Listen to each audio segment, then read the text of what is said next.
اس کائنات کا آغاز ہو، انسان کا آغاز ہو، فرشتوں کا آغاز ہو، ہر موجودات جو قائم ہے، جو ہیست میں ہے، اس کی بات ہو، سب کا آغاز خداوند یسوع مسیح میں ہے اور اسی کے وسیلہ سے سب پیدا ہوا ہے۔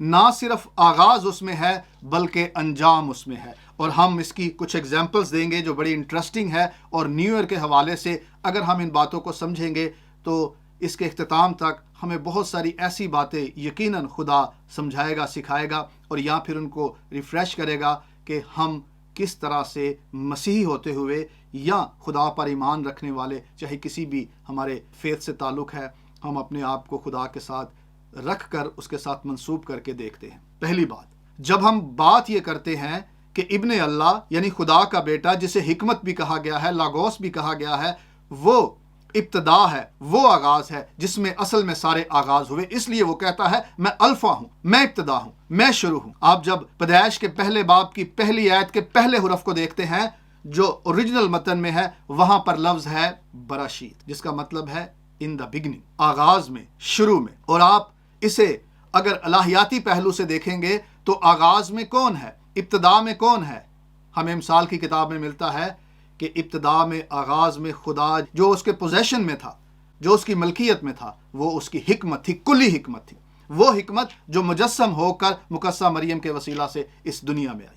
تو پیدائش کے پہلے باب کی پہلی آیت کا پہلا حرف جو ہے وہاں لکھا ہے براشید، اور براشید کا اطلاق خداوند یسوع مسیح پر ہوتا ہے۔ اور اسی طرح سے جب آپ مکاشوہ کی کتاب پڑھیں گے، یعنی کہ کتاب مقدس کی آخری کتاب، اور آخری کتاب کی آخری باب کو، اور آخری باب کے آخری آیت کو، اور آخری آیت کے آخری حرف کو دیکھیں گے تو وہاں پر لکھا ہے آمین۔ اور آمین خدا کا ایک صفاتی نام ہے، آمین خدا کا ایک ایٹریبیوٹ ہے، جس کا مطلب ہے حق پر ہونا، جس کا مطلب ہے برحق ہونا، جس کا مطلب ہے سچا ہونا۔ آمین کے اور بھی معنی ہیں، ہم دعا کے بعد، مناجات کے بعد یہ لفظ استعمال کرتے ہیں، اور مختلف اس کے استعمالات ہیں۔ کتاب مقدس میں اس کا ایک اور بھی یوز ہے کہ یہ آمین لفظ جو ہے یہ خدا کے صفاتی ناموں میں سے ہے، جو خدا باپ کے لیے بھی استعمال ہوا ہے اور خداوند یسوع مسیح کے لیے بھی استعمال ہوا ہے۔ مکاشوہ کی کتاب میں لکھا ہے کہ خداوند یسوع مسیح آمین ہے، جو اس ساری موجودات کا مبدا ہے، جو اس ساری خلقت کا منبع ہے۔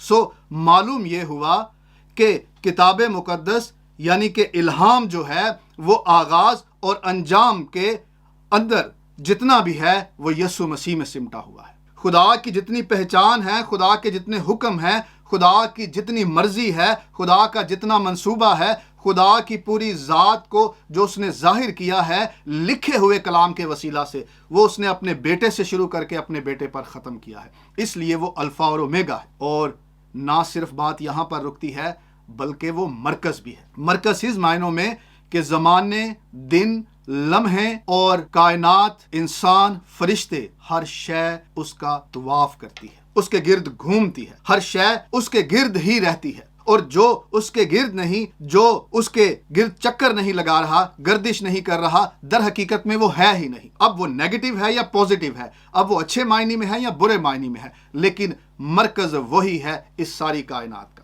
سو تین باتیں بڑی اہم ہیں آج کے پیغام میں۔ ایک تو یہ کہ خداوند یسوع مسیح ابتدا ہے اور وہ انتہا ہے، وہی شروع ہے اور وہی آخر ہے، کیونکہ وہ شروع سے پہلے ہے اور آخر کے بعد بھی وہ ہے، کیونکہ سارے آغاز اس میں ہوتے ہیں، ہر چیز کی ابتدا اس میں ہے تو انجام بھی اسی میں ہوتا ہے، وہ مکمل بھی اسی میں ہوتی ہے۔ ہر شے کی ہم بات کر رہے ہیں، چاہے وہ کوئی بھی شے ہے، کائنات کا کوئی بھی حصہ ہے، وہ اسی میں جا کے پورا ہوتا ہے، اور مرکز بھی وہ ہے، سینٹرل پوائنٹ بھی وہ ہے۔ اب مبارک ہیں وہ جو مثبت طور پر اسے قبول کرتے ہیں اور اس کا طواف کرتے ہیں، اس کے گرد چکر لگاتے ہیں، اس کے گرد ان کی زندگی ہے۔ سو وہ اس کائنات کا مرکز ہے۔ اور اس کا ایک ایگزامپل دیں گے کہ خدائے ثالوث میں تثلیث کے تیسرے رکن میں جو مرکزی رکن مانا گیا ہے، جو سینٹرل، جو پرسن ہے، جس نے اپنے آپ کو ریویل کیا ہے، ڈیوینٹی کو ریویل کیا ہے، الوہیت کو ریویل کیا ہے، جس نے پوشیدگی سے اپنے آپ کو باہر دکھایا ہے، وہ ہے بیٹا۔ سو بیٹا مرکز ہے الوہیت کا، بیٹا مرکز ہے کائنات کا، بیٹا مرکز ہے ہر انسان کا، ہر بشر کا، ہر سوچ کا۔ سو یہ پریویلیج ہے، یہ سال استحقاق ہے، یہ بڑا موقع ہے کہ میں اور آپ سوچیں، اپنے خاندان کو دیکھیں، اپنے ارد گرد کے لوگوں کو دیکھیں کہ ہمارا مرکز کون ہے، ہماری ابتدا کس میں ہے اور ہمارا انجام کس میں ہے۔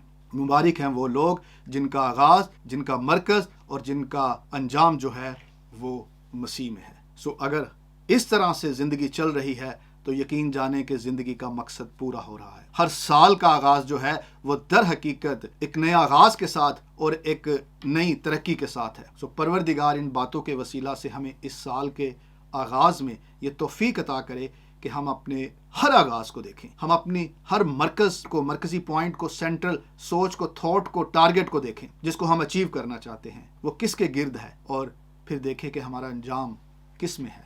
سو یہ ایک بڑا چیلنج ہے میرے اور آپ کے لیے اور ہر شخص کے لیے۔ سو پروردگار ہمیں اس کلام کے وسیلہ سے برکت دے، آمین۔